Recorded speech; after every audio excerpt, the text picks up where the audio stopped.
All right, so let's run through this again. I want to make a few changes to align this more to what you're seeing on your screen. So I'm going to go ahead and close this and just tell it I don't want to save.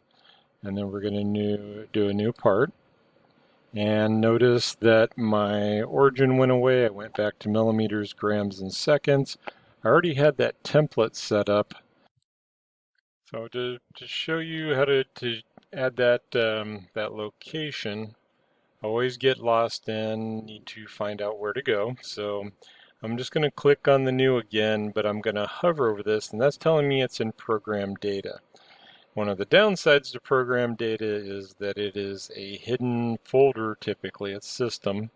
And so if you don't see program data in Windows 11, we're going to go to View, to Show, and Hidden Items. In Windows 10, it's across the top here. There's a little box in the center that shows hidden items, file extensions, those kinds of things to um, be able to check and show those.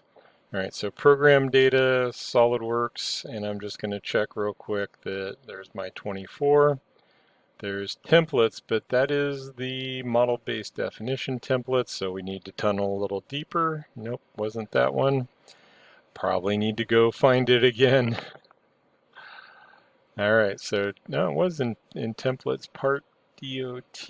So then the MBD was under that one, and it pointed everything back. So let's just go to templates, and I want to add that location first,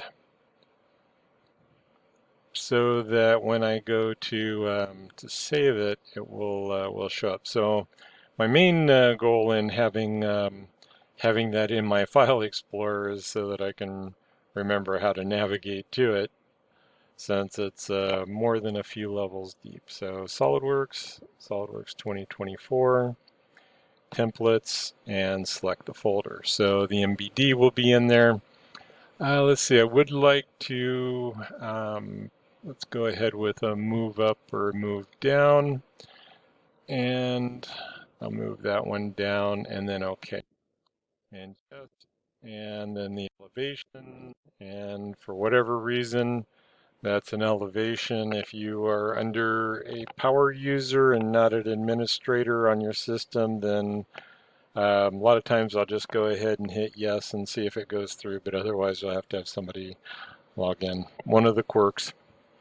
All right, so let's go through that process again. I want to go to my document units, which takes me back into the options, but it takes me directly to the units where I was in system options before. Now I'm in document properties. I want to create an inch template, and I want 3 decimal places.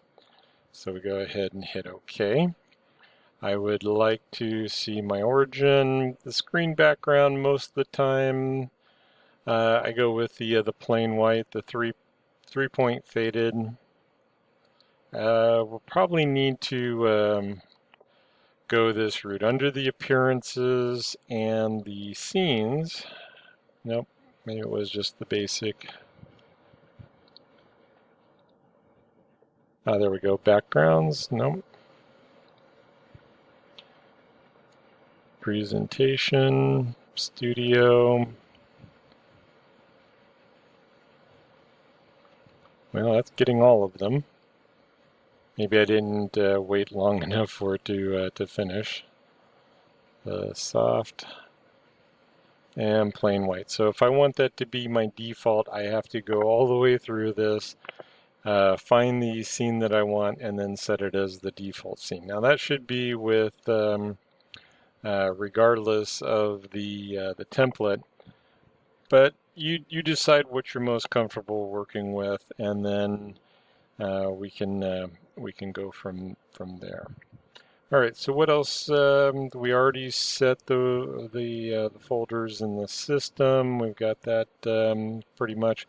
There may be some things that I would want to overwrite later.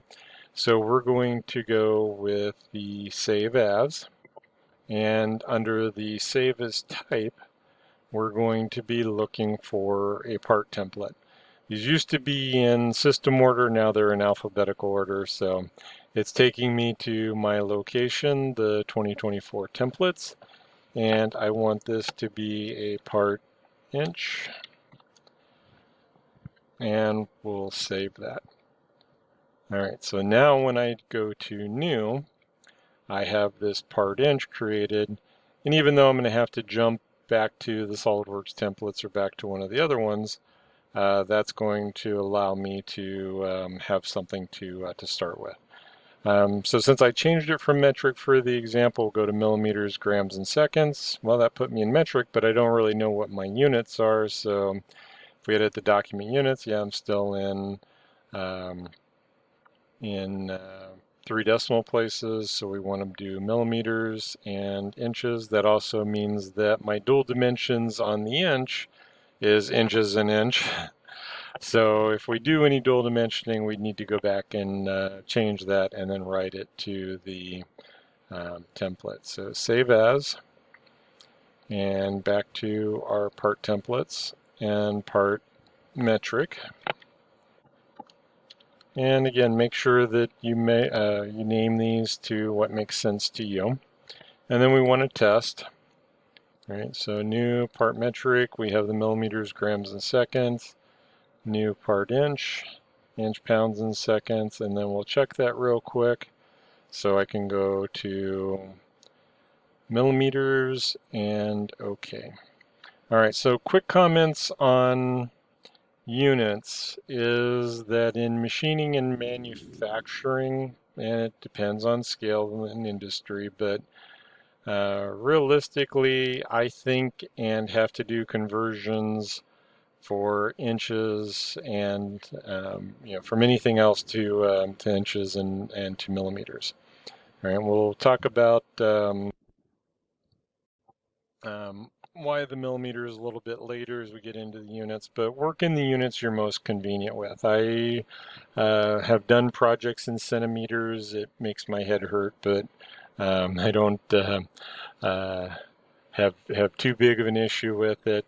In inches, we talk about thousandths of an inch. So 3 decimal place, 0.001 is a thousandth of an inch.